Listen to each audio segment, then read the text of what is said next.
उस गौ माता की हत्या पर पूर्ण प्रतिबंध लगाने के लिए एक कानून बनाया जाए। तो कहता गौ को राष्ट्रीय पशु घोषित करो। अबे गौ एक पशु नहीं, गौ हमारी माता है और गौ के साथ तो हमारा जन्म जन्मांतर का नाता है। तुम क्या समझ पाओगे?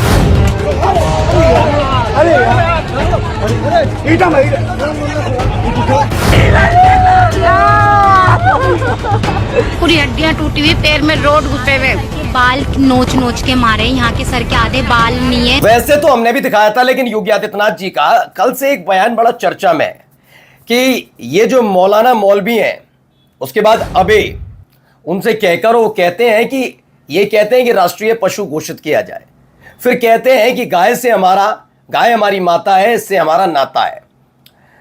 फिर सवाल उठने लगा, लोग सनातनी पूछने लगे, मुसलमान क्या पूछेगा, सनातनी पूछने लगे जो रियल सनातनी है कि अगर ऐसा है तो बीफ एक्सपोर्ट वाला मामला तो करते क्यों नहीं हो भाई? बीफ एक्सपोर्ट वाला मामला इतना तेजी से उठ रहा है, इतना नंबर 1 होता जा रहा है यूपी, तो कैसी गाय माता है?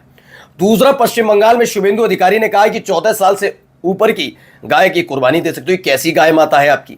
तमाम सवाल थे। लेकिन आज मैं कोई और नहीं, अपने बयान को खुद ही काटते हुए नजर आएंगे योगी आदित्यनाथ। जी हां, ये एक वक्त में बड़े दुखी व्यथित रहते थे जिस तरह से गाय काटी जा रही है उसको लेकर, लेकिन आज सिर्फ गाय माता नाता तक सीमित हो जाते हैं।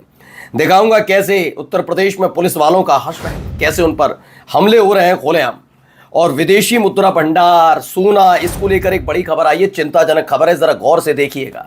क्योंकि एक तरफ आपसे कहा जाएगा पैसे बचाने का आर्थिक संकट है, पेट्रोल डीजल है, विदेश मत जाइए, अपील है कि सोना मत खरीदे, लेकिन खुद क्या करते हैं वो भी आपको और दिखाऊंगा चीजें।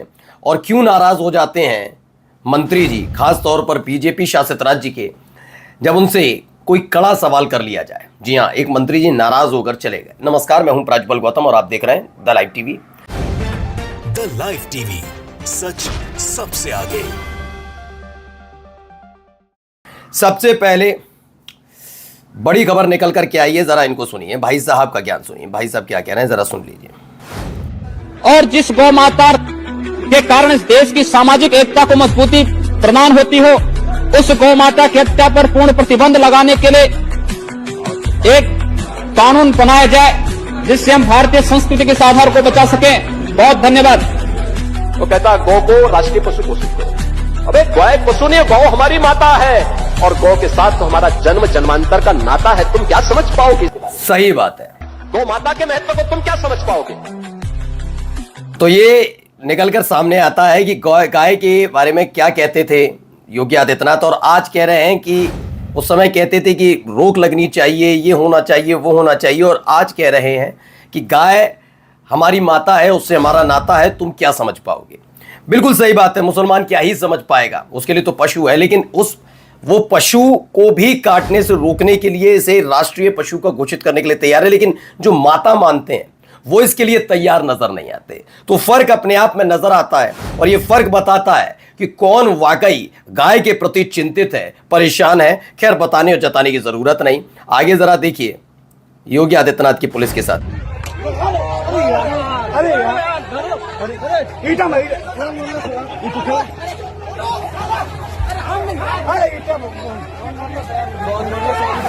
तो देख ली हालत क्या हो रही है। ये उत्तर प्रदेश है भाई, उत्तर प्रदेश के गाजीपुर में कुछ इस तरह के हालात हैं, लेकिन इस पर चिंता नहीं जतानी, क्योंकि उत्तर प्रदेश में राम राजा रखा है।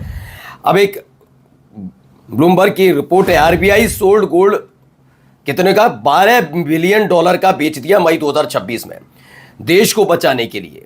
Forex emergency, India never sold it's gold in history. ऐसे में आज तक बेचा नहीं गया, लेकिन फिलहाल देश हित में ही हुआ होगा, क्योंकि मोदी जी जो करते हैं वो देश हित में करते हैं। ब्लूमबर्ग का बड़ा खुलासा है, मई 2026 में विदेशी मुद्रा भंडार पर गंभीर दबाव से निपटने के लिए आरबीआई ने लगभग $12 अरब मूल्य का सोना बेचा। भारत के इतिहास में एक असाधारण कदम माना जा रहा है। 1991 के आर्थिक संकट में भी भारत ने अपना सोना गिरवी रखा था, लेकिन उसे बेचा नहीं था। अब सवाल उठ रहा है कि आखिर ऐसी कौन सी परिस्थितियां बनी हैं कि देश को विदेशी मुद्रा संकट से निपटने के लिए सोने की बिक्री का सहारा लेना पड़ा। 1991 में सोना गिरवी रखा गया था, लेकिन 2026 में सोना बेचा जा रहा है। यह आर्थिक प्रबंधन, विदेशी मुद्रा भंडार की स्थिति पर बेहद गंभीर सवाल खड़े करता है, और होना भी चाहिए भाई। किस तरह के हालात यहां पर बनते नजर आते हैं, सवाल उठ रहा है। लेकिन दूसरी तरफ क्या होगा देखिए, India sits on 32,000 ton of gold. 32,000 इन्होंने बताना भी शुरू कर दिया, 32,000 टन सोना है, ये तमाम they are coming after your mangalsutra. अब लोग सवाल उठा रहे हैं, लेकिन आपको क्या नहीं करना है, आपको घबराना नहीं है, आपको विदेश नहीं जाना है, आपको किसी तरीके के कोई ऐसे कदम नहीं उठाने जिससे आर्थिक संकट में लगे कि आप देश की सरकार के साथ नहीं है। तो आपको क्या करना होगा, आपको सिर्फ एक काम करना है, आपको सरकार के साथ रहना है, ठीक है ना। बाकी साहब क्या करेंगे, तो साहब क्या कर रहे हैं जरा देखते चलिए। वाह,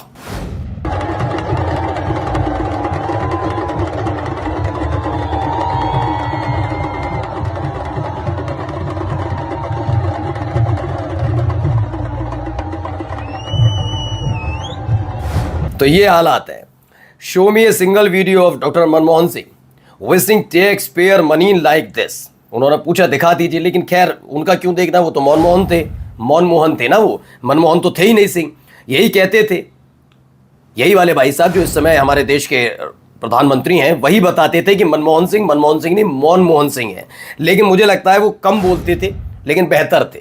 आज मैं खुद कहता हूं, ज्यादा बोलने से और देश का बेड़ा गर्क हो रहा हो तो ऐसा प्रधानमंत्री क्या जरूरत है जो गुमराह भी करे, है ना। गुमराही तो है कि आप इतने दिन तक शांत रहते हैं और 10 मई को अचानक से आपको याद आता है कि देश आर्थिक संकट में, और उसके बावजूद भी ना आप माने ना आपकी सरकार के मंत्री माने, कोई मानने के लिए तैयार नहीं। एक दिन का तमाशा सब करेंगे, सब ने कर रखा है एक दिन का तमाशा, वो भी देखने को मिलता है, ठीक है। तो आइए जरा इनको भी सुन लें क्या कह रही हैं। पूरी हड्डियां टूटी हुई, पैर में रोड घुसे हुए, बाल नोच नोच के मारे, यहाँ के सर के आधे बाल नहीं है, सड़िया घुसे रहे हैं पैरों में। कि वीडियो में हमने ये सुना है कि मुसलमान समझ के उसको बंदे को मारा है, और दूसरा बंदा ये बोल रहा है कि इसे मत मारो, इसमें सांस है थोड़ा बहुत छोड़ दो, कि नहीं ये मुसलमान है सब मार दो जान से। तो ये खबर निकलकर सामने आई है, क्या है, मुस्लिम समझकर हिंदू को ही परलोक भेज दिया जंगियों ने, ये ऐसा दावा किया जा रहा है। गांधी टॉकीज के नाम से एक खबर है। इधर बता रहे पीड़ित लोग हिंदू मुसलमान समझकर व्यवहार करते हैं और इंसान नहीं, किसी भी निर्दोष व्यक्ति पर हमला मानवता पर हमला नहीं माना जाएगा तब तक यह सिलसिला नहीं रुकेगा। पीड़ित लोग हिंदू मुसलमान करना बंद करें, निर्दोष की मौत पर एकजुट होकर खड़े हों, अपराधी का कभी पक्ष मत लो, चाहे अपना पुत्र ही क्यों ना हो, ये कहा जा रहा है। और यहाँ उधर ले ना ले, लेकिन इधर देखिए भाई साहब बड़ी जल्दी नाराज हो जाते हैं। जरा सुनिएगा क्या हुआ।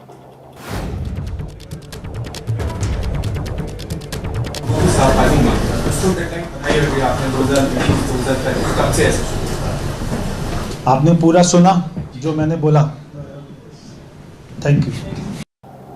तो ये देखा, इनसे ये भी मत पूछो कि पीने का पानी मिल पा रहा है नहीं मिल पा रहा, इनसे कुछ मत पूछिए। इनसे ज्यादा सवाल करेंगे तो ये नाराज हो जाएंगे और मंत्री जी नाराज हो जाएंगे, तो आप जानते हैं। इसलिए कोई सवाल नहीं करना है, सिर्फ चुपचाप बैठे रहना है, ठीक है ना। ये हालात इस देश के अंदर है कि सवाल पूछना पाप है, और क्या है।